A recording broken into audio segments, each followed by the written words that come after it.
मैं आप सभी लोगों के लिए एक फ्रेंच हॉरर मूवी का एक्सप्लेनेशन लेकर आया हूँ, जिसकी मुझे कई बार वीडियो बनाने के लिए रिक्वेस्ट आ चुकी है।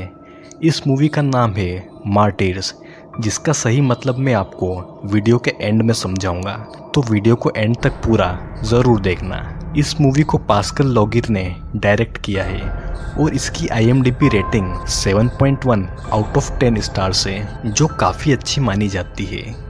लेकिन मेरे अकॉर्डिंग ऐसी मूवीज़ को रिलीज़ होने से पहले ही बैन कर दिया जाना चाहिए, और इसके कई कारण हैं जो आप वीडियो को देखकर खुद ही समझ जाएंगे, और बाकी इसे मैं मूवी के एंड में डिटेल में एक्सप्लेन करूँगा।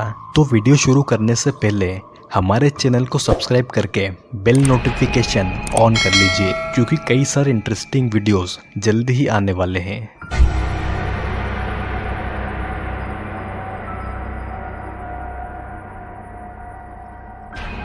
हम देखते हैं कि एक 8-10 साल की बच्ची काफ़ी बुरी हालत में थी। वो चिल्लाते हुए एक स्लॉटर हाउस से भाग रही थी और उसे पुलिस द्वारा बचा लिया जाता है। अब ये बात 1971 की थी, जब ये लड़की पुलिस को मिली थी, जिसका नाम लूसी था। पुलिस और डिटेक्टिव ने उस स्लॉटर हाउस की जांच की, जहां से उन्हें कोई नहीं मिलता, लेकिन वहां पड़ी चीज़ों से ये ज़रूर पता चल रहा था कि लूसी को यहाँ पर काफ़ी समय से रखा गया था और उसे बुरी तरह से टॉर्चर किया जा रहा था। लूसी को इस टॉर्चर का काफ़ी गहरा सदमा लगा था और उसे मेडिकल ट्रीटमेंट देने के बाद उसे एक ऑर्फनेज में डाल दिया गया, जहाँ पर वो किसी से भी बातें नहीं करती थी। और कुछ समय बाद उस ऑर्फनेज से उसे एक फैमिली के द्वारा एडॉप्ट कर लिया गया, जहां उनकी बेटी एना लूसी का काफ़ी अच्छे से ख्याल रखने लगी, और लूसी भी बस उसी से बातें किया करती थी। एक दिन एना के घर डॉक्टर्स की टीम एना से लूसी के बारे में पूछताछ करने आई, क्योंकि लूसी किसी से बातें नहीं करती थी और एना ही एकमात्र ऐसी लड़की थी जिससे लूसी सब कुछ शेयर किया करती थी। एना उन्हें बस इतना बताती है, लूसी को वहाँ पर अंधेरे में रखा जाता था, जिससे उसे वहाँ के बारे में कुछ भी नहीं पता। लेकिन उसे अभी भी ये लगता है कि कोई उसे जान से मारने की कोशिश कर रहा है। डॉक्टर्स की टीम के जाने के बाद रात को जब एना सोने के लिए अपने कमरे में आती है, तो वो देखती है कि लूसी डर के मारे बाथटब में छुपी है और उस पर खरोंचों के निशान थे। लूसी सोते समय कमरे का दरवाज़ा लगा लेती है, लेकिन रात को वो दरवाज़ा अचानक खुल जाता है और एक डरावनी क्रिएचर लूसी पर हमला कर देती है, और यह सीन यहीं पर कट हो जाता है। अब धीरे धीरे 15 साल बीत जाते हैं। हम देखते हैं कि एक घर में एक फैमिली काफ़ी खुश थी, और वो फैमिली स्लॉटर हाउस के पास वाले घर में रहते थे, जिसके दूर दूर तक कोई भी नहीं रहता था। यहाँ पर गैब्रियल नाम की एक लेडी अपने हस्बैंड और 2 बच्चों के साथ रहती थी, और वो सभी एक साथ लंच कर रहे थे, और तभी कोई उनके यहाँ का गेट नॉक करता है, जिसे गैब्रियल का हस्बैंड खोलने जाता है, और दरवाज़ा खोलते ही उस पर कोई शॉटगन से फायर कर देता है, जिससे गैब्रियल का पति वहीं मर जाता है। और फिर एक एक करके गैब्रियल और उसके बच्चों को भी शॉटगन से मार दिया जाता है। हम देखते हैं कि ये किलर और कोई नहीं बल्कि लूसी है, जो 15 साल बाद काफ़ी बड़ी हो गई थी। उसे गैब्रियल का चेहरा अभी भी याद था, और लूसी को एक न्यूज़ आर्टिकल से गैब्रियल और उसके घर के बारे में पता चला।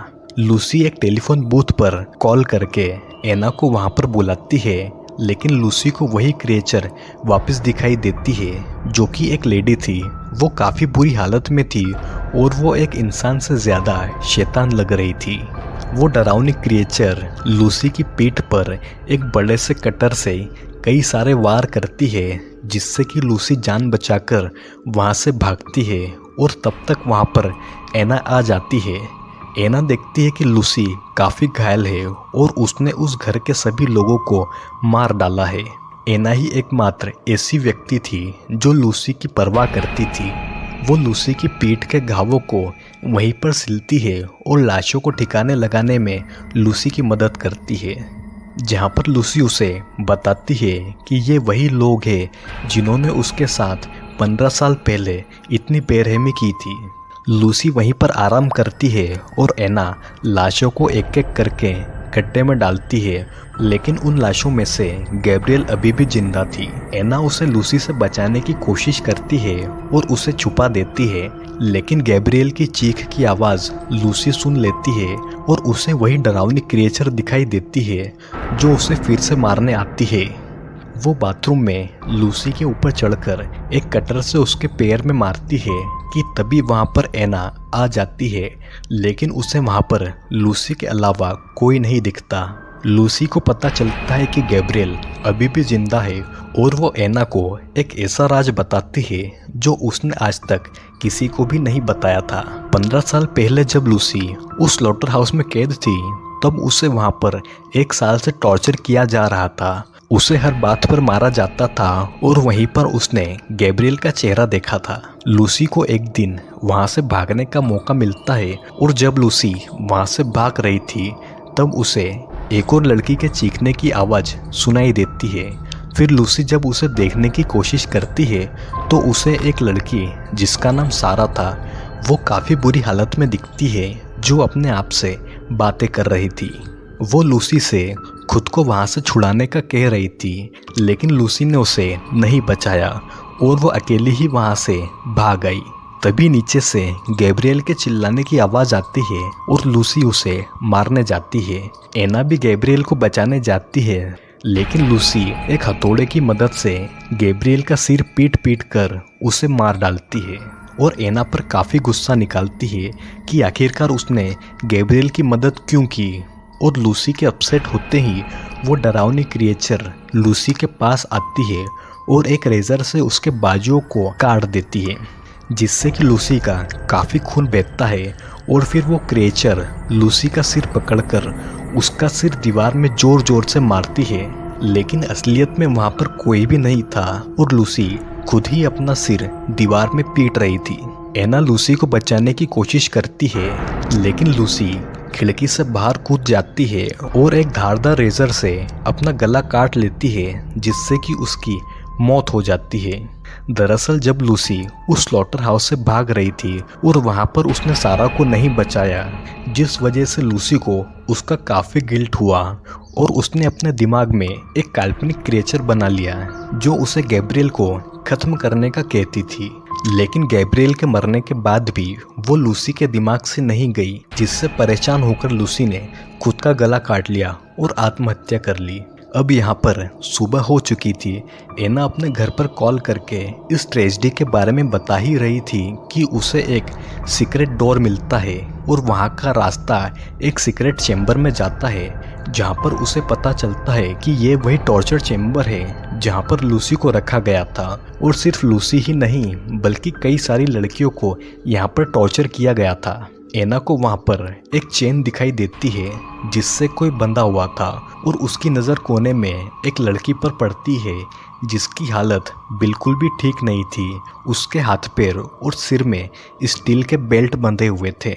एना उस लड़की को बाहर लाती है और उसकी हालत इतनी खराब थी कि वो ठीक से चल भी नहीं पा रही थी। फिर एना उसे एक बाथटब में बैठाती है और उसके सिर में लगे मेटल बेल्ट को एक स्क्रू ड्राइवर से निकालने की कोशिश करती है, लेकिन उसकी कीलें उसके स्कल यानी कि खोपड़ी में धंसी हुई थी, जिससे कि उसे काफ़ी दर्द होता है। और वो बेल्ट खींचने पर उस लड़की के सिर की चमड़ी भी उस बेल्ट के साथ खींची चली जाती है और वहाँ से काफ़ी खून बहता है, जिसे छिपाने के लिए एना उसका सर टॉवेल से ढक देती है। फिर एना लूसी की डेड बॉडी के पास जाती है और उससे एहसास होता है कि लूसी बिल्कुल सच बोल रही थी और टॉर्चर चैम्बर से आई ये लेडी और कोई नहीं बल्कि सारा ही थी, जिसका ये हाल कर दिया गया था।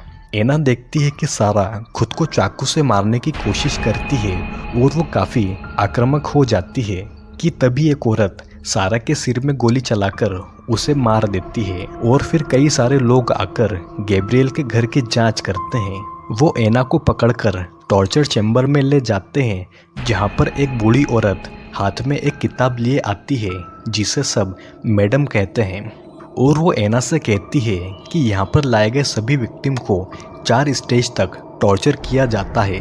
अब ये 4 स्टेजेस कौन कौन सी है वो आपको खुद ब खुद मूवी के एंड में पता चल जाएगा। मैडम एना को कुछ फोटोग्राफ्स दिखाती है जिसमें लड़कियों को बुरी तरह से टॉर्चर किया गया था, लेकिन यहाँ नहीं, दुनिया के अलग अलग कोनों में। और इनमें सबसे कॉमन बात ये थी कि इनकी आंखें एक अजीब पोजीशन में खुली हुई थी। उनका शरीर मर चुका था और उनकी आत्मा जिंदा थी। और सबसे बड़ी बात, ये सब के सब लड़कियां नास्तिक थी, जिन्होंने भगवान से उन्हें अपने पास बुलाने तक की प्रार्थना नहीं की। और यही असल शब्दों में मार्टिर्स थी। मैडम भी यही दोहराना चाहती थी, इसीलिए उसने कई लड़कियों पर ये टॉर्चर किए, क्योंकि औरतों में मर्दों से ज़्यादा दर्द सहने की ताकत होती है। और ये कहकर मैडम वहाँ से चली जाती है। मैडम के जाने के बाद एना को एक बंद अंधेरे कमरे में छोड़ देते हैं, जहाँ पर वो बिल्कुल अकेली थी। उसे बस इतना खाना दिया जाता था जिससे वो सिर्फ जिंदा रह सके। और एना को ऐसे ही कई दिनों तक छोड़ दिया गया। कुछ दिनों के बाद एक आदमी वहाँ पर आता है और एना की जंजीरें खोल देता है, जिससे कि एना खुश हो जाती है और उसे लगता है कि शायद अब उसे छोड़ दिया जाएगा। लेकिन ऐसा बिल्कुल भी नहीं होने वाला था। वो आदमी लगातार एना को कई घंटों तक पीटता रहता है और फिर हर रोज़ ऐसा ही चलता रहता है। एना को थोड़े से खाने के साथ साथ कई घंटों की मार भी खाना पड़ रही थी। एना की हालत दिन पर दिन काफ़ी बिगड़ती जा रही थी, लेकिन उसे पड़ने वाली मार में कोई भी कमी नहीं आ रही थी। वो अकेले अंधेरे कमरे में पागल जैसे ही होने लगी थी। उसे कई सारी आवाज़ें सुनाई देने लगी थी। और एक दिन ऐसा होता है कि एना को खाना देने वाली औरत उसके पास आती है और उससे कहती है कि उसका दर्द जल्दी ही दूर होने वाला है, क्योंकि अब उसे टॉर्चर की आखिरी स्टेज से गुजरना था। एक आदमी एना को पकड़कर दूसरे कमरे में ले जाता है और उसे एक मशीन पर लेटाकर उसके हाथ पैर को बांध दिया जाता है। फिर उसे मशीन पर ही उल्टा कर दिया जाता है।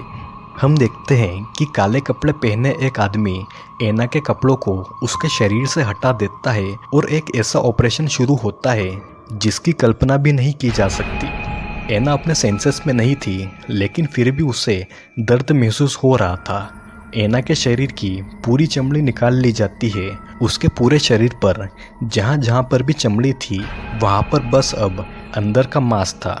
उसके चेहरे की चमड़ी छोड़कर उसके पूरे शरीर की चमड़ी निकाल ली गई थी और एना को वहीं पर लटकाकर छोड़ दिया जाता है। हम देखते हैं कि वो लेडी जो एना को खाना देने आया करती थी, वो मैडम को कॉल करती है और कहती है कि एना की आंखें बिल्कुल वैसी हो गई है जैसा कि वो उन फोटोग्राफ्स में देखा करते थे। और ये सुनकर सभी के सभी काफ़ी एक्साइटेड महसूस करते हैं। मैडम और उसके आदमी तुरंत वहाँ पर पहुँचते हैं और मैडम एना के पास आकर दूसरी दुनिया के बारे में पूछती है कि उसने वहाँ पर क्या देखा। और एना मैडम के कान में कुछ फुसफुसाती है, जिससे कि वो काफ़ी चौंक जाती है।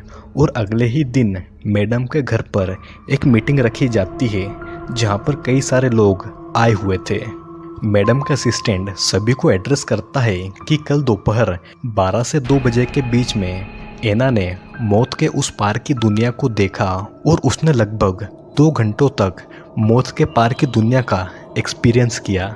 वो एकमात्र ऐसी लड़की थी जिसने 4th स्टेज के टॉर्चर को पार किया। वो आदमी सभी को बताता है कि एना अभी भी जिंदा है, लेकिन वो अब कुछ भी नहीं बोल रही थी। लेकिन मैडम को उसने वो सब कुछ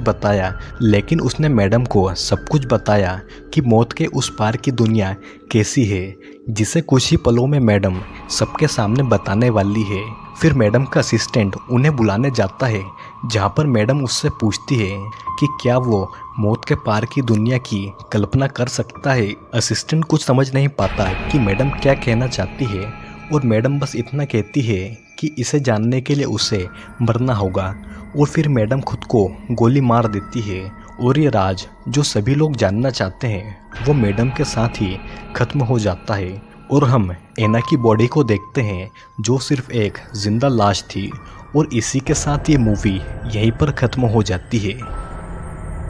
तो दोस्तों, अब मैं आपको क्लियर करता हूँ कि मार्टिर्स का असल मतलब क्या है और मूवी में जो इतना टॉर्चर लड़कियों को किया जा रहा था उसका असल मकसद क्या था।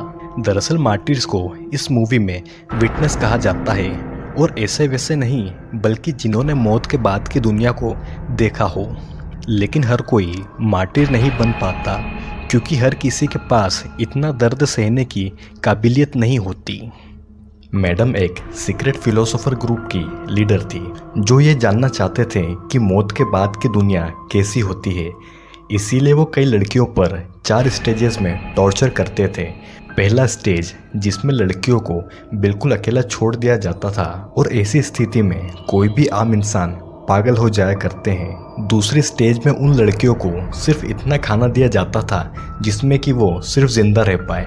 तीसरी स्टेजेस में लड़कियों को मौत के करीब तक पीटा जाता था, और आखिरी यानी कि चौथी स्टेज तक तो सिर्फ एना ही पहुंच पाई थी, वो भी इसलिए क्योंकि वो भगवान पर विश्वास नहीं करती थी। और फोर्थ स्टेज में उसका शरीर मर चुका था और बस उसकी आत्मा जिंदा थी, जो कि मौत को काफ़ी करीब से देखकर आई थी। मैडम को एना ने अपना एक्सपीरियंस शेयर किया, लेकिन मैडम ने अंत में आत्महत्या कर ली, क्योंकि अगर मौत के बाद क्या होता है यह जानना है तो उसके लिए किसी न किसी को मरना ही होगा। मैंने आपसे कहा था कि इस मूवी को बैन होना चाहिए, तो वो इसलिए कहा था क्योंकि मूवी में बताया गया है कि कोई भी औरत किसी भी मर्द से ज़्यादा सहनशील होती है, और इस मूवी में लड़कियों पर टॉर्चर की हदें पार कर दी। माना कि औरतों में मर्दों से ज़्यादा दर्द सहने की ताकत होती है, और ये सच भी है, लेकिन इसका मतलब ये नहीं बनता कि किसी भी औरत या लड़की को हद से ज़्यादा प्रताड़ित करें, जो कि इस मूवी द्वारा एक बहुत ही गलत मैसेज दिया गया है। तो दोस्तों, आज के वीडियो में सिर्फ इतना ही। वीडियो पसंद आया हो तो लाइक कमेंट शेयर ज़रूर करना, और अगर आप हमारे चैनल पर नए हैं तो इस चैनल को सब्सक्राइब ज़रूर करें, क्योंकि और भी कई सारे इंटरेस्टिंग वीडियोस जल्दी ही आने वाली है।